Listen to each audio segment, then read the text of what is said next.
もしも殺人事件の被害者が加害者以上の鬼畜だったとしたら同情できますか？ 2018 年6月5日、アメリカウィスコンシン州早朝5時過ぎ、911に通報が入りました。火事だ、家が燃えている。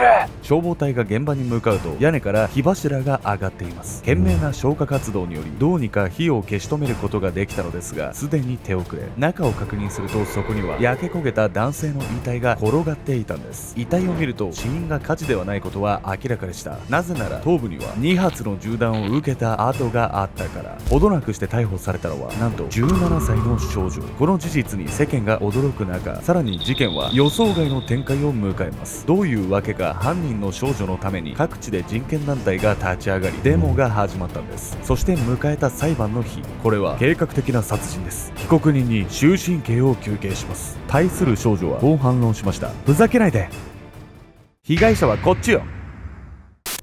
放火と殺人の罪を問われ、終身刑を宣告された17歳の少女。なぜ加害者の彼女に世論が味方したのでしょうか？それは殺害された男性が悪魔のような所業を繰り返していたから。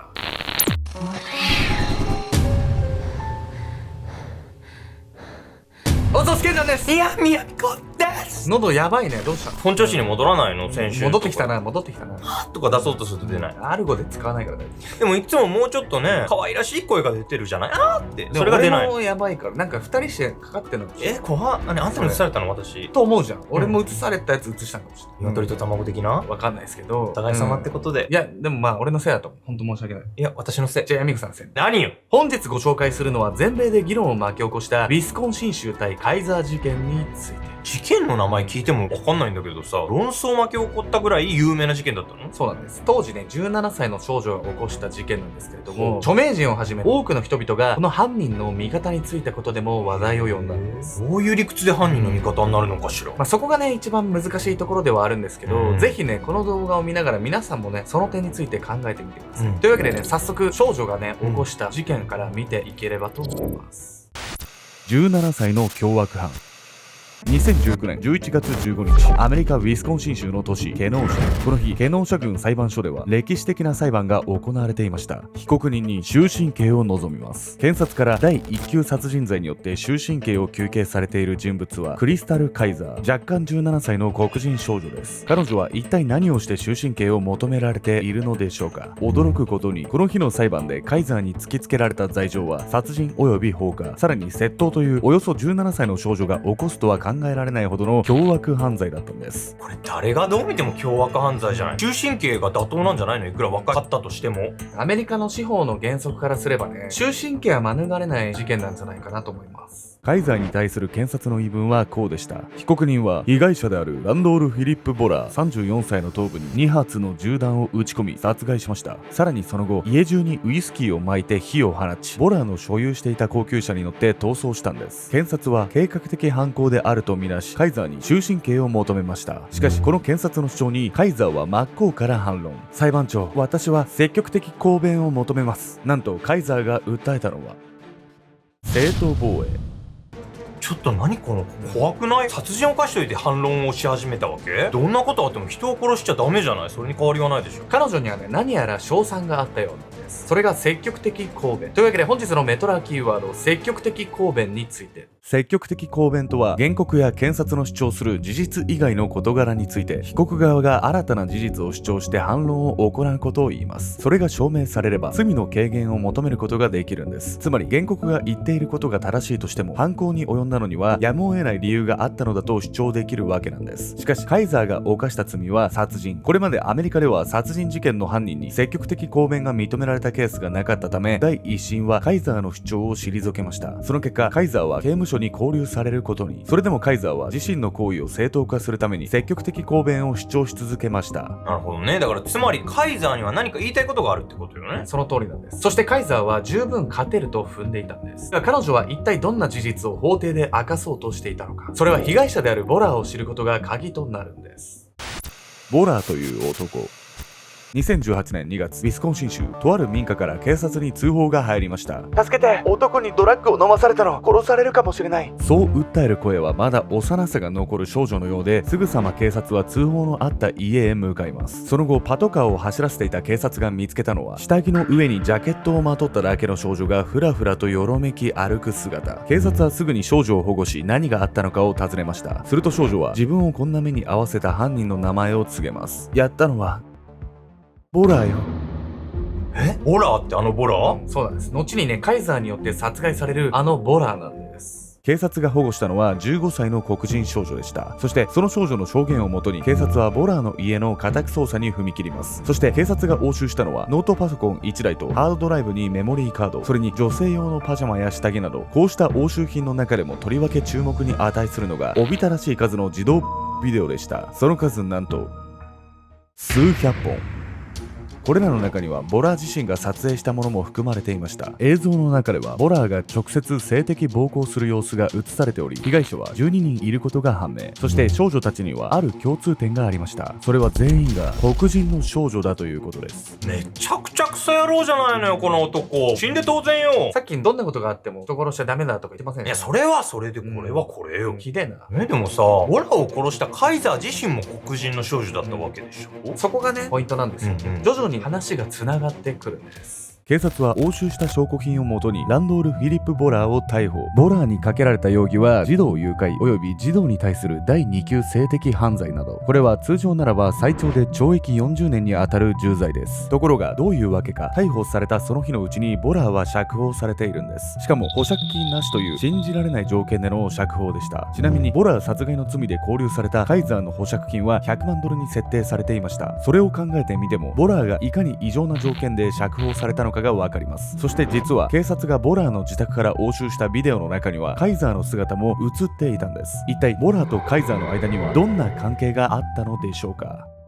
何？警察はボラーに忖度するような理由でもあるってこと？それはねわからないんですけれども、しかし保釈金なしでの釈放だったり、ボラーが釈放された後に警察やね裁判所からの呼び出しがなかったこと、そんな感じで野放しにされるわけですから、何か裏の理由があるに決まってる。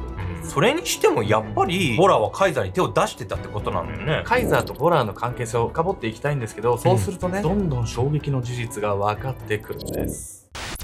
少女に芽生えた殺意。カイザーは4人兄弟の長女でした。しかし彼女が物心ついた時にはすでに父親はいなかったようなんです。シングルマザーだった母親の収入だけでは子供たち4人の学費や食費もままなりません。それでも家族が仲良く貧しいながらも幸せな日々を送っていたようなんです。カイザーの人生が変わるきっかけになったのは16歳の頃、文房具を買うお金すらなく、どうにかして収入を得る方法がないかと考えていた彼女は友人からバックページというウェブサイトを教えてもらいます。このサイトはいわゆる出会い系サイト。そこで出会ったのがボラーだったんです。すぐにボラーはカイザーを気に入り、食事やお金を与え、携帯電話まで買い与えてくれました。そこでボラーが彼女に望む見返りはいつも同じでした。それは性行為。やがてボラーはカイザーとの行為を撮影するようになります。それだけにとどまらず、彼女に客を取らせ始めたんです。こうしてカイザーは見知らぬ男の相手をさせられるようになったのですが、そこで受け取った報酬は全てボラーのものになっていました。おそらくボラーの自宅から押収されたビデオに映っていた他の少女たちも同じ目に遭っていたのでしょう。ボラーってさ、3回くらい殺されて当然のことやってな、確かにね、ボラーがやってることもねひどいんですけど、ただカイザーもね自分がお金が欲しいからとね望んでいた関係でもあったんです。しかしある時からカイザーには心の気持ちの変化が訪れるんです。2018年5月、ウィスコンシン州、ある家の裏庭で若い男女が拳銃を手に深刻な表情で話し合っていた。いいかいカイザー、どこに行くにも肌身離さずこいつを持っていくんだよ。そう言ってカイザーに拳銃を渡し、撃ち方の指導をしているのはデレーン・ネルソン20歳、カイザーのボーイフレンド。ねえネルソン聞いて、私は誰も撃ちたくなんてないの。困惑するカイザーにネルソンはこう答えた。万が一の備えだよ。それで君は何も心配しなくていいんだ。それからしばらく経った6月4日、この日カイザーはボラーの家にいた。ボラーの手口はいつも同じ。未成年に酒やドラッグを飲ませてから自分の思い通りにする。そしてそれは今日も変わらないはずだった。ほら早く服を脱げ。カイザーの太ももに手を回したボラーは彼女に性的な行為を求める。いや私もうこんなことはやめたいの、話して。カイザーはボーイフレンドができたことで変わろうとしていたのだ。しかし嫌がるカイザーをボラーは強引に押し倒す。それじゃあ俺が脱がしてやる。そう言い放つとボラーはカイザーのジーンズを引き裂こうと力を込めた。しかし一瞬の隙をついてカイザーは脱出。そして一目散に自分が持ってきたリュッックに向かうと、中から取り出したのはボーイフレンドのネルソンから渡されたあの拳銃だった。彼女は銃を手に振り返るとボラーの元に向かう。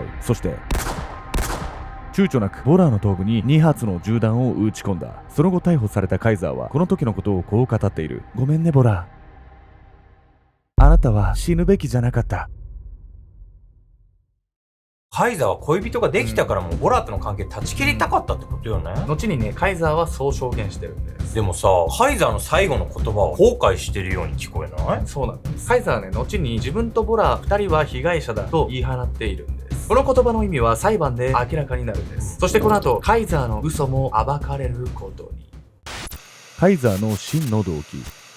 第一審ではカイザーに積極的抗弁が認められませんでした。結果として彼女は殺人罪で刑務所生活を余儀なくされるんです。ところが新聞などの報道によってボラーの本性が明るみに出ると、世論は一変、カイザーこそ被害者だという意見が多数を占めるようになり、裁判所は第二審で彼女に積極的抗弁を認めるんです。さらにカイザーに設定されていた100万ドルという高額な保釈金についても様々な人権団体が抗議デモを起こしたことで40万ドルにまで引き下げられました。そしてこの保釈金40万ドルは寄付やクラウドファンディングによって賄われ、2020年6月22日、カイザーは2年の勾留を経て仮釈放されたんです。そうね、カイザーのしたことは悪いことなんだけど、終身刑って言われるとなんか気持ち的には重すぎる感じがする。ボラーがあんなでしたからね。ただこの事件ね、これでは終わらないんです。積極的抗弁が認められたことにより裁判の流れはカイザー有利に変わります。しかしそれでも検察は一貫してカイザーがボラーを殺したのは性的暴行が原因ではないとの姿勢を崩しませんでした。なぜなら検察はカイザーの真の動機を掴んでいたから。そして検察が裁判で主張したのは主に次のようなことでした。カイザーの動機はボラーの愛車である BMW を盗むため。その証拠として検察はカイザーの携帯電話から入手したメッセージを提出しました。それはカイザーがボラー殺害の数日前に友人に宛てて送信したもの。そこには BMW を買おうと思うと書かれていました。そしていつ買うのかと返信してきた友人にカイザーはこう答えています。もうすぐよ。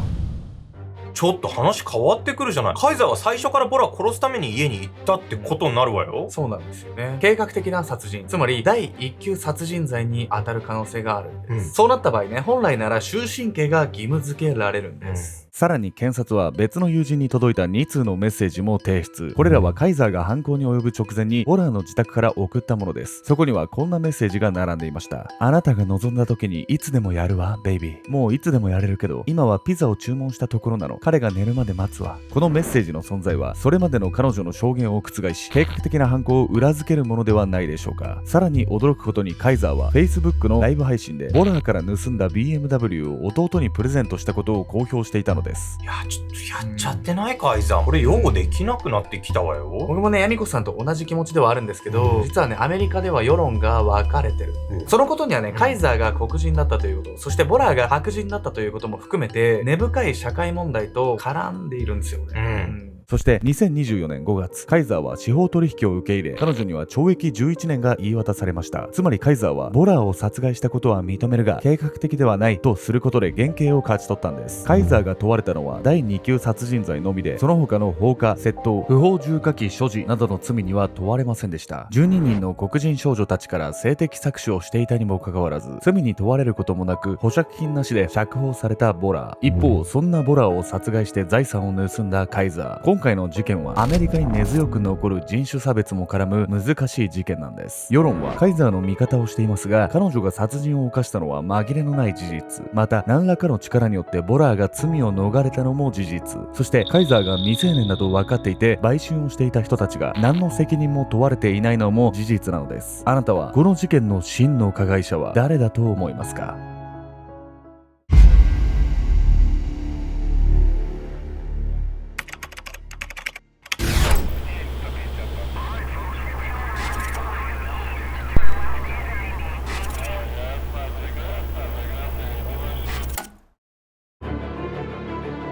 娘が母を殺し、夫が妻を殺し、殺し合いの果てに全滅した一家。彼らを狂わせてしまった恐怖の洗脳とは。1998年1月20日、福岡県北九州市小倉、あるマンションの浴室に響いていたのは女性の苦痛に満ちたうなり声。女性は電気コードが巻きつけられた首をかきむしり、顔を真っ赤にしながら足をバタつかせていました。お母さんごめんね。そう言って暴れる足を押さえつけたのは女性の実の娘。首を絞めているのは娘の夫でした。浴室前の洗面所にはもう一人の娘や孫の姿も。彼らはその現場を前に立ち尽くすだけで、誰一人としてその殺人を止めようとはしません。やがて女性が事切れた後、誰もが無言で立ち尽くしていると、お前ら何突っ立ってるんだ、早くしろよ。突然響いた男の声に慌ててまた動き出す家族。男の言いなりになった家族はその部屋で7人もの肉親を殺めていくんです。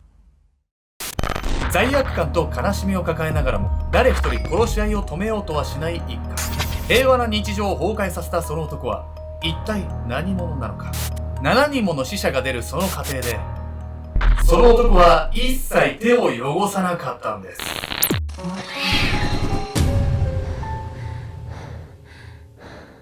この動画の続きはオンラインサロン秘密結社アルゴメトリーでご視聴ください。